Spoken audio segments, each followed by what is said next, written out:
ઝાલોદ આમ આદમી પાર્ટી દ્વારા ભરૂચ જિલ્લાના ઝઘડિયાની બાળકી પર થયેલ દુષ્કર્મ બાદ મોતને લઈ ભાજપ પર સાધ્યા નિશાન।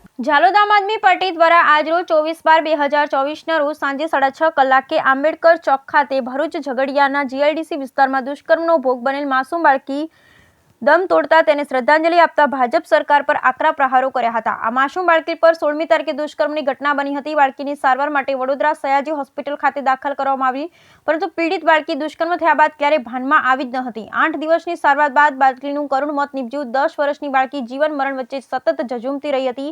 છેલ્લે બાળકીએ દમ તોડી લીધો। પોલીસ દ્વારા 17 તારીખે આરોપીને ઝડપી 5 દિવસના રિમાન્ડ મેળવ્યા। ત્યારબાદ રિમાન્ડ પૂરા થતા 23 તારીખે પોલીસ દ્વારા વધુ તપાસ માટે 7 દિવસના રિમાન્ડ લીધા, પરંતુ આરોપીને સજા મળે તે પહેલા માસૂમ બાળકીનું મોત થતા ઝાલોદ નગરની આમ આદમી પાર્ટી દ્વારા બાળકીને ન્યાય માટે આંબેડકર ચોક ખાતે મીણબત્તી જલાવી શ્રદ્ધાંજલિ અર્પી, તેમજ આપ પાર્ટીના કાર્યકર્તા દ્વારા ભાજપ પર આકરા પ્રહારો કરવામાં આવ્યા।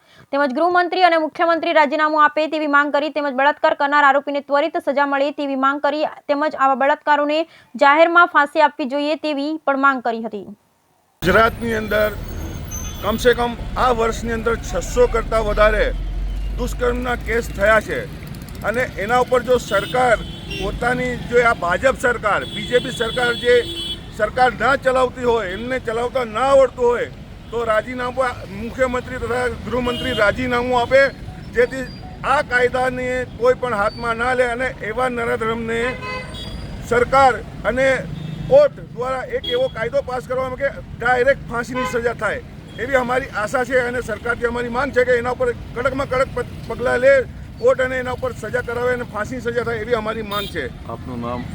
આમ આદમી પાર્ટી માઇનોરિટી સેલ જિલ્લા પ્રમુખ ઇકબાલભાઈ સબ્જી પરોસ। બચાવો અને નારી સશક્તિકરણની વાતો કરતી આ ભાજપ સરકારને અમે કહેવા માંગીએ છીએ કે મહિલાઓ અત્યારે સુરક્ષિત નથી, અને લોકોને પણ કહેવા માંગીએ છીએ કે આપણી બેન દીકરીઓની સુરક્ષા આપણે જાતે જ કરવી પડશે। આપણા ગૃહમંત્રી હર્ષ સંઘવી ફાકા ફોજદારી કરતા હોય છે કે કોઈ ચમરબંધીને છોડવામાં નહીં આવે, તો આપણા જે આ ગુજરાતની અંદર જાન્યુઆરીથી ડિસેમ્બરની અંદર 648 જેટલી આ દુષ્કર્મની ઘટનાઓ બની છે, તો આ ચમરબંધીઓને કાર્ય સજા આપવામાં આવશે। અમારી એવી માંગ છે આમ આદમી પાર્ટીની કે જે આ હર્ષ સંઘવી છે તે આપણી બેન દીકરીઓની જે રક્ષણ આપવું જોઈએ એ રક્ષણ પૂરું પાડી શક્યા નથી, તો એમને તાત્કાલિક ધોરણે એમણે આ રાજીનામું આપી દેવું જોઈએ। અને આજ રોજ જે ઝઘડિયા મુકામે જે દુર્ઘટના બની અને જે બાળકીનું મૃત્યુ થયું છે, તો એ બાળકીને અમે ઝઘડિયા તાલુકાની 10 વર્ષની માસૂમ દીકરી પર જે બળાત્કાર ગુજારવામાં આવ્યો હતો, એ માસૂમ દીકરીનું મૃત્યુ થયું છે, એની આત્માને ભગવાન શાંતિ આપે એવી હું ભગવાનને પ્રાર્થના કરું છું। હું ગુજરાત સરકારને કહેવા માગું છું કે વારંવાર ગુજરાતની અંદર આવી ઘટનાઓ બને છે, તો સરકારે આવા નરાધમોને, આવા રાક્ષસોને કડકમાં કડક સજા આપવી જોઈએ અને ફાંસીની સજા આપવી જોઈએ। ગુજરાત સરકાર કહે છે કે સુરક્ષિત ગુજરાત, સુરક્ષિત મહિલા, બેટી બચાવો બેટી પઢાવો, તો કેવી રીતે બેટી બચાવશે અને પઢાવશે?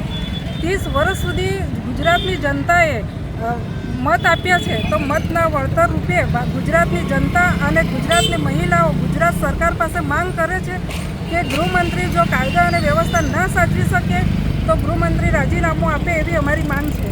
આપનું નામ? શ્રુતિબેન ડામોર, મહિલા પાર્ટી પ્રમુખ, આપ દાહોદ।